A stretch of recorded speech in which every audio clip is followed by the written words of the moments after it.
पुरेरया धिया वामभाजः स्याम उपयाम गृहीतोऽसि सावित्रोऽसि च नोधाश्च नोधा असि च नो मयि धेहि जिन्वजज्ञम् जिन्वजज्ञपतिम् भगाय देवाय त्वा सवित्रे उपयाम गृहीतोऽसि सुशर्मासि सुप्रतिष्ठानो बृहदुक्षाय नमः विश्वेभ्यस्त्वा देवेभ्य एकतेजो निर्विश्वेभ्यस्त्वा देवेभ्यः उपयाम गृहीतोऽसि बृहस्पतिसुतस्य देवसो मत इन्दो इन्द्रियावतः पत्नीवतो ग्रहा हृध्यासम् अहम् परस्तादहमवस्ताद्यदन्तरिक्षम् तदु मे पिता भूत अहग्सूर्जमुभयतो ददर्शाहम् देवानाम् जत अग्ना पत्नीवत्सजुर्देवेन त्वष्ट्रा सोमम् पिबस्वाहा प्रजापतिर्वृखासिरेतो धारेतो मयि धेहि प्रजापतेस्ते वृष्णोरेतो धसोरेतो धामशीय उपयाम गृहीतोऽसि हरिरसि हारियो जनो हरिभ्यान्त्वा हर्जोर्धानास्थसह सोमा इन्द्राय जस्ते अश्वस निर्भक्षो जोगो स निस्तस्य त इष्टयजुखस्तु तस्तोमस्य पहूतस्योपहूतो भक्षयामि देवग्रेतस्यै न सो वयजनमसि मनुख्यग्रेतस्यै न सो वयजनमसि क्रेतस्यै न सो वयजनमस्यात्मग्रेतस्यै न सो वयजनमस्येन स एन सो वयजनमसि जच्चाहमेनो विद्वांश्चकार जच्चा विद्वांस्तस्य सर्वस्यै न वयजनमसि सम्पर्चसा पयसा सन्तनुभिरगन्महिमनसा सग्शिवेन त्वष्टासु दत्रो विदधातुरायो नुमार्ष्टुतन्वो जद्विलिष्टम् समिन्द्रणो मनसा नेखिगोभिः सग्सूरिभिर्म सग्गुस्वस्त्या सम्ब्रह्मणा देवकृतम् जदस्ति सन्देवानाग्सुमतौ जज्ञियानाग्स्वाहा सम्वर्चसा पयसा सन्तनुभिरगन्महिमनसा सग्शिवेन त्वष्टासु दत्रो विदधातुरायो नुमार्ष्टुतन् जद्विलिष्टम् धातारातिः सवितेदञ्जुखन्ताम् प्रजापतिर्निधिपा देवो अग्निः त्वष्टा विष्णुः प्रजया सग्मुरराणा जजमानाय द्रविणम् दधात स्वाहा सुगावो देवाः सदना अकर्मज आजग्मेदग्मु जुखाणाः भरमाणा वहमानाः विगुख्यस्मे धत्तवसवो वसूनि स्वाहा जां आवह उषतो देवदेवांस्तान् प्रेरयस्वे अग्ने सधस्थे जक्षिवाग्मुसाः पपिवाग्मुसश्च विश्वे सुंघर्मग्स्वरातिष्ठतानुस्वाहा वयग्मो हित्वा प्रयति जज्ञे अस्मिन्नग्ने होतारमवृणि महीह रेखगया रेखगुताशमिष्ठाः प्रजानन् यज्ञमुपयाहि विद्वान् स्वाहा देवा गातु विदो गातुम् विद्वा गातुमित मनसस्पत इमं देवजज्ञगुस्वाहा पातेधाः जज्ञं गच्छ जज्ञपतिं गच्छ स्वाञ्जोनिं गच्छ स्वाहा एखते जज्ञो जज्ञपते सह सूक्तवाकाः सर्ववीरस्तञ्जुखस्व स्वाहा माहिर्भूर्मा प्रेदागुः उरुग्गुहि राजा वरुणश्चकार मन्वेतवा उ अपदे पादा प्रतिधातवे करुतापवक्ता हृदया विधश्चित नमो वरुणायाभिष्ठितो वरुणस्य पाशः अग्नेरनीकमप आविवेशापान्नपात् प्रतिरक्षन्न सूर्यम् दमे दमे समिधं जक्ष्यग्ने प्रतिते जिह्वा घृतमुच्चरण्यत् स्वाहा समुद्रे ते हृदयमप्स्वन्तः सन्त्वाभिषन्त्वोखरुतापः जज्ञस्य त्वा जज्ञपते सूक्तोक्तौ नमो वाके विधेम जत्स्वाहा देवीराप एखवो गर्भस्तग्गु सुप्रीतग् सुभृतं बिभृत देवसोमैखते लोकस्तस्मिन् छञ्चवक्ष्व परिचवक्ष्व अवभृथनि चुं पुणानि चे पुनः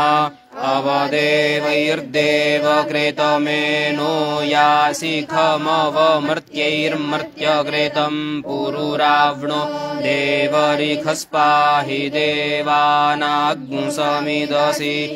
एजतुदशमास्यो गर्भो जरायुणा सह जथायं वायुरेजति जथा समुद्र एजति एवायं दशमास्यो अस्रज्जरायुणा सह यस्यैते जज्ञियो गर्भो यस्यैजो निरेहिरण्यै अङ्गान्यहृता यस्य तं मात्रा समजीगमग्गुस्वाहा पुरुदस्मोऽभिघुरूप इन्दुरन्तर्महिमानमानञ्जधीरः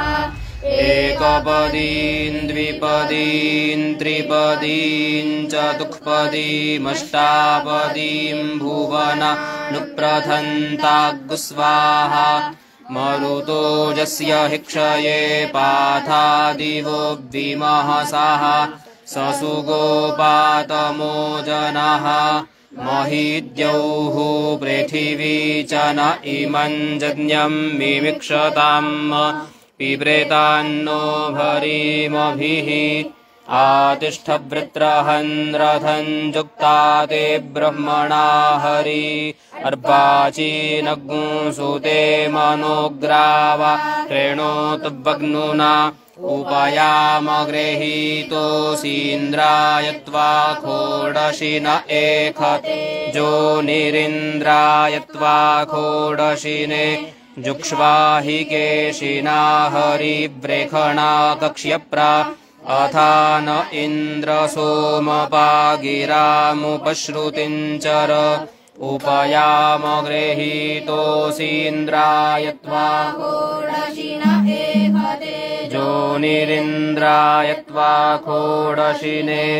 इन्द्रमिद्धरि वहतो प्रतिधृष्टशवसम् रेखीणां च स्तुतिरूपजज्ञं च मानुखाणाम् उपयामगृहीतोऽसीन्द्राय त्वा खोडशिन एखते जोनिरिन्द्राय त्वा खोडशिने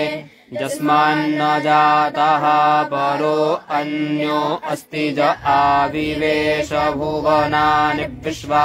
प्रजापतिः प्रजया सद्गुरराणस्त्रीणि ज्योतिग्मुखि सजते इन्द्रश्च सम्राड्वरुणश्च राजातौ ते चक्रतुरग्र एतम् तयोरहमनुभक्षम् भक्षया विवाग्देवी जुखाण सोमस्य तृप्यतु सह प्राणेन स्वाहा अग्ने पवस्वस्वपा अस्मे वर्चाः सुवीर्जम् दधद्रयिम् मयि पोखम् उपयाम गृहीतोऽस्यग्नये त्वावर्चस एखते जोनिरग्नये त्वावर्चसे अग्ने वर्चस्विन्वर्चस्वांस्त्वम् देवेक्वसि वर्चस्वान् मनुख्ये खुहूयासम् उत्तिष्ठन्नोजसा सह पीत्वी शिप्रे अवेपयाः सोममिन्द्र च मूसुतम् उपयाम गृहीतोऽसीन्द्राय त्वौजस एखते जोनिरिन्द्राय त्वौजसे इन्द्रौ जिष्ठौ जिष्ठस्त्वम् देवेक्वस्यो जिष्ठोऽहम् मनुख्ये खुहूयासम् अदृश्रमस्य केतवो विरश्मयो जनाम् भ्राजन्तो अग्नयो यथा उपयाम गृहीतोऽसि सूर्याय त्वाभ्राजायैखते जोनिः भ्राजाय सूर्यभ्राजिष्ठभ्राजिष्ठस्त्वम् देवेक्वसि भ्राजिष्ठो मनुख्ये खुहूयासम् उदुत्यम् जातवेदसम् देवम् वहन्ति केतवः दृशे विश्वाय सूर्यम् उपयाम गृहीतोऽसि सूर्याय त्वाभ्राजायैखते जोनिः सूर्याय त्वाभ्राजाय आजिघ्रकलशम् ज्ञात्वा विशन्त्विन्दवः पुनरूर्जानि वर्तस्वसानः सहस्रम् भुक्ष्वोरुधारा पुनर्मा विशताद्रयिः इडेरन्ते हव्ये काम्ये चन्द्रे ज्योते दिति सरस्वती महिविश्रुति एताते अग्न्ये नामानि देवेभ्यो सुकृतम् ब्रूतात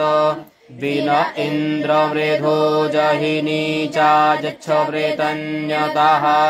जो अस्मा अभिदा सत्यधरङ्गमयातमः उपयाम गृहीतोऽसीन्द्राय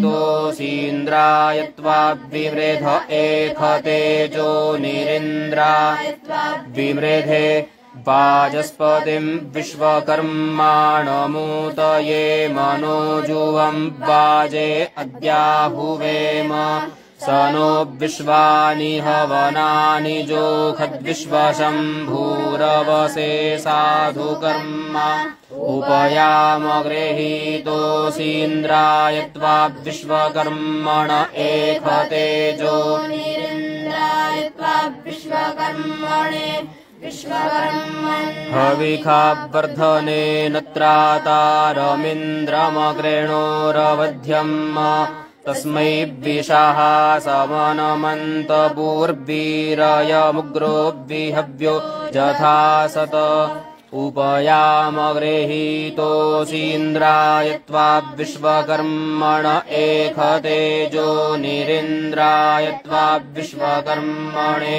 उपयाम गृहीतोऽस्यग्नये त्वा गायत्रच्छन्दसङ्गृह्णामीन्द्राय त्वात्रिष्टुप्छन्दसङ्गृह्णामि विश्वेभ्यः